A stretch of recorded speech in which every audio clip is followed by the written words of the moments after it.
महापालिका निवडणुका झाल्यावर लाडकी बहीण योजना बंद होणार असा दावा आदित्य ठाकरेंनी केलाय। भाजप अपात्र बहिणींची संख्या वाढवेल आणि योजना बंद पाडेल असा आरोप त्यांनी केला। तर आपण कुणाचेही पैसे परत घेणार नाही, जे स्वतःहून पैसे परत करतील त्यांचेच पैसे सरकारी तिजोरीत जमा केले जातील असं महिला आणि बालविकास मंत्री अदिती तटकरे यांनी म्हटलेलं आहे।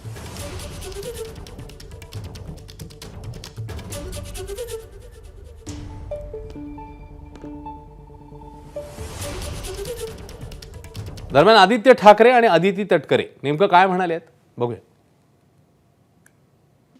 तुम्हाला एक सांगतो, माझं जे आता रीडिंग आहे ते असं आहे की जे अपात्र ठरवायचे आहेत किंवा पैसे कमी करायचे आहेत की ज्यांच्याकडून परत खात्यातून काढून घ्यायचे ते हे भाजप सरकार महापालिकेच्या निवडणुका झाल्यानंतर अपात्रची यादी मोठी करेल, ज्यांच्या खात्यातून पैसे पुन्हा घ्यायचे त्यांच्याकडून घेतील आणि नंतर बंद करून टाकतील योजना।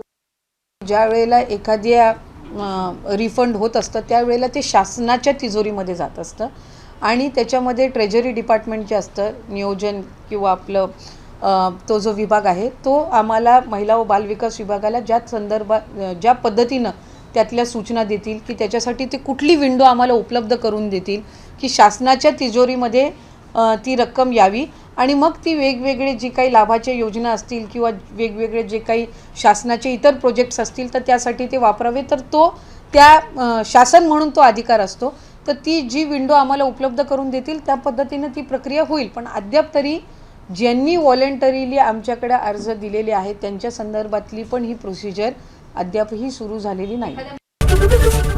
एबीपी माझा, उघडा डोळे बघा नीट।